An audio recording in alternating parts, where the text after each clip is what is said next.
And we will begin with the Sufi invocation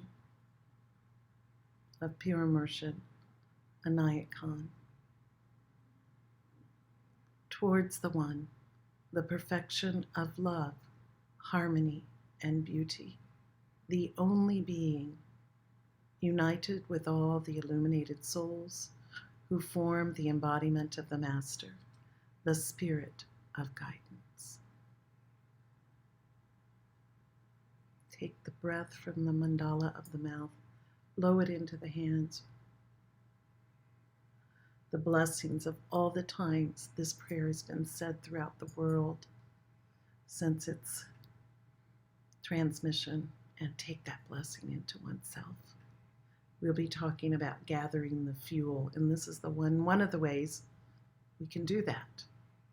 We can tune to the vibration of these prayers, every soul that has said them, Murshid himself that recited them. We tune and bring that vibration into ourselves. So this is part 3 of clearing the dust and polishing the lamp. And I'm going to review, because it's been some months since we've actually focused on this material. And I think even though we know it may sound new and fresh again, but it'll be a good way to kind of jumpstart us as we go forward. There was a bowl of sake that came up today, or not today, this week. And I thought it was really beautiful, and it related, in a sense, to this, to what we're seeking and what we're studying here. And it says, love brought us from the world of unity to that of variety. And the same force can take us back again to the world of unity from the world of variety. I've heard it said many, many, many times that God wanted to know herself, and thereby created this world of variety as a way of knowing or self-knowing. And our interest in the world draws us into the world. But part of our practice is being in the world, interested in the world, but not caught by the world. And so, again, we're interested in this world of variety, but the search is always for unity. I mean, if you're here, you know that. If you're on the path of Sufism, you know that, you feel that. We're looking for that union.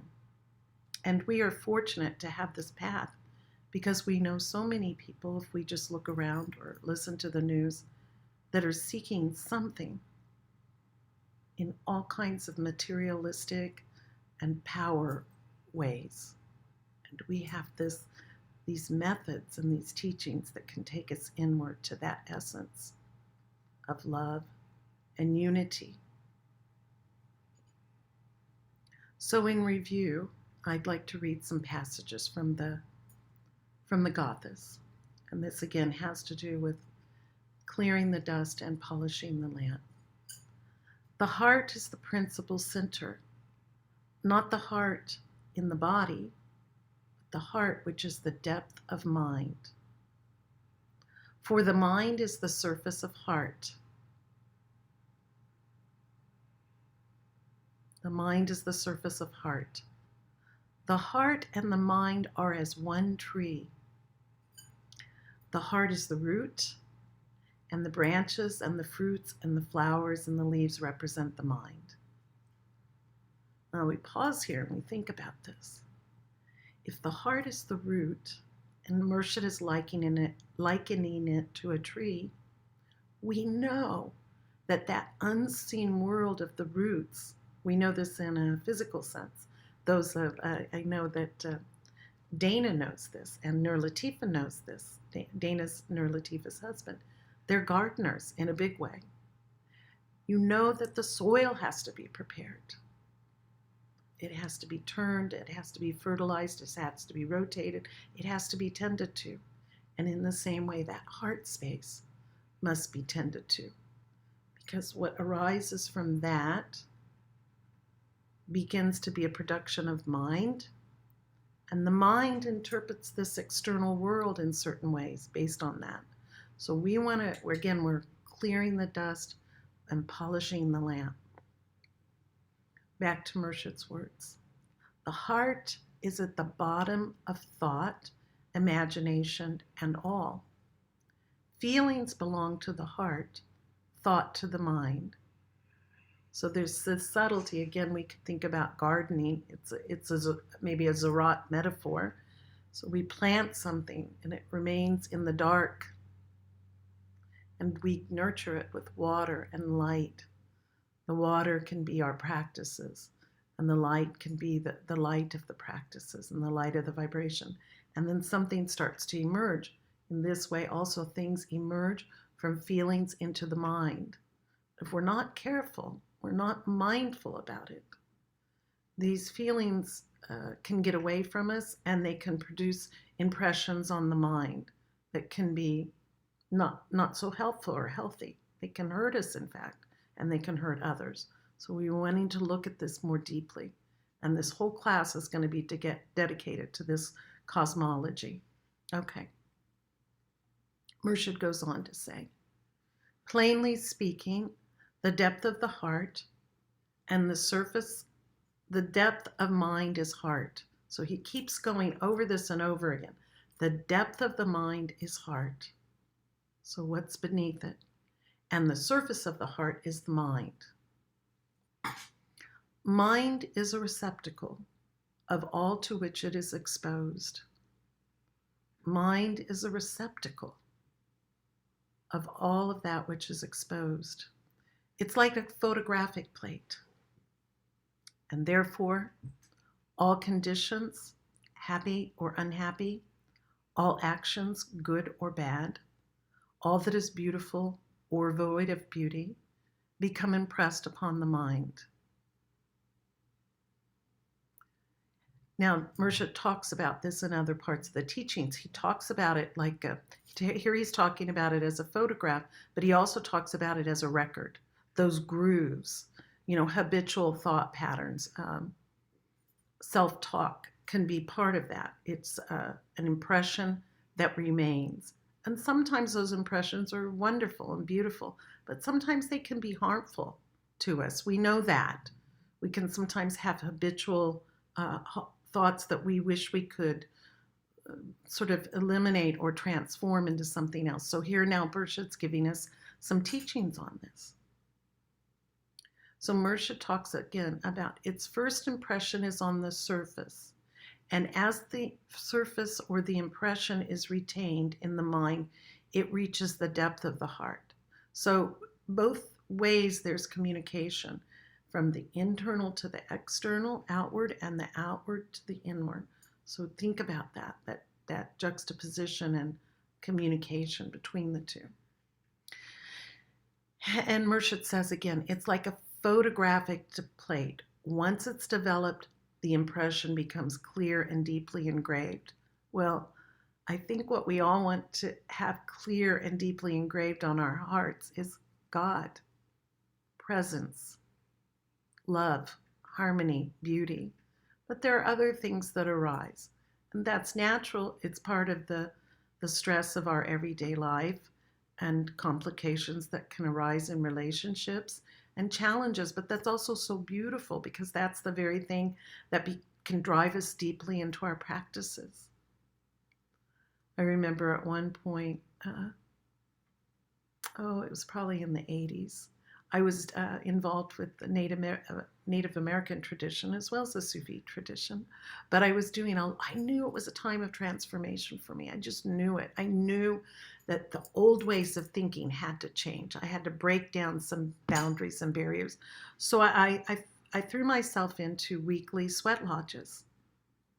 And one of the things that's often said there is, of course, it becomes very hot, it becomes very uncomfortable, but the teachers always said, if you're suffering, pray harder. There's another way of saying it. When suffering arises, confusion arises, complications arise, whatever those negative emotions might be there, we need to pray harder. It's saying, it's tapping us.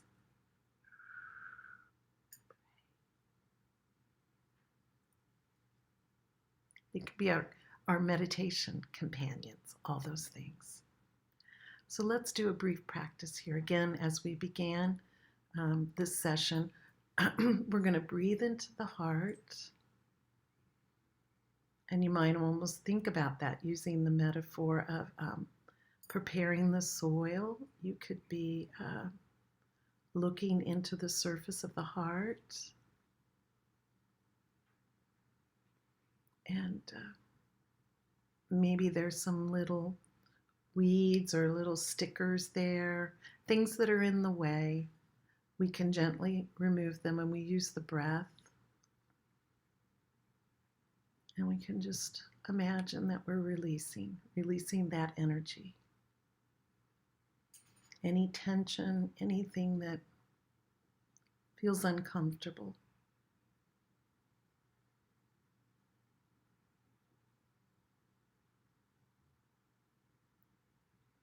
And the object is to sort of clear the soil, the ground of the heart.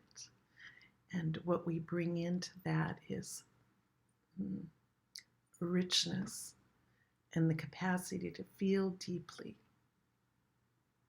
and to also be able to transform negative feelings, knowing that they in their essence are energy, and we can use that energy for good, for our own fuel, for transformation, for metamorphosis, for wisdom, to deepen understanding. And I'd like to introduce a practice here. We may have mentioned it in the past, but I know it's not one we've done together. But it's a beautiful practice. It's often done as part of the forgiveness cluster of sacred names, but we're going to work with it individually here. And this practice, the sacred name is Afu. Afu. A-F-U-W. Afu.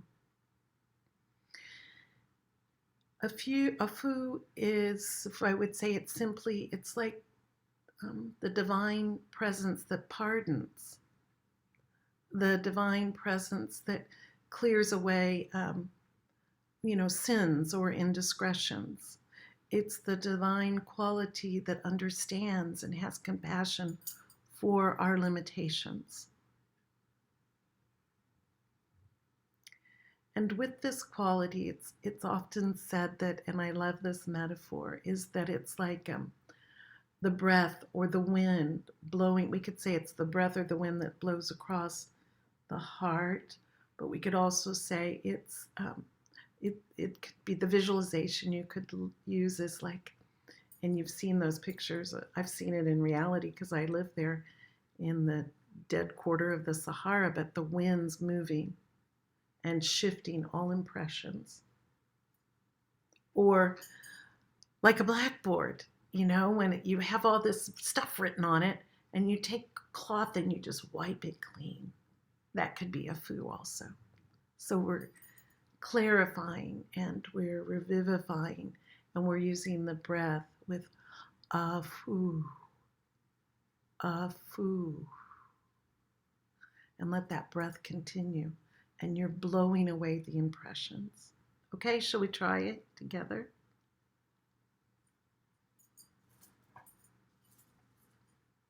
The first 34 recitations we'll say with Ya, Ya Afu. And the next 34 will be whispering, just Afu. And then the last will be just breathing. Just let that breath soothe the heart so that we can rescript, we can transform, we can heal, we can be renewed. And so we begin with, we'll do the first 11 rather slow and deliberate, and we'll speed up as we go. Ya Afu. And you can even move your head from left to right, the left being the individuated self or that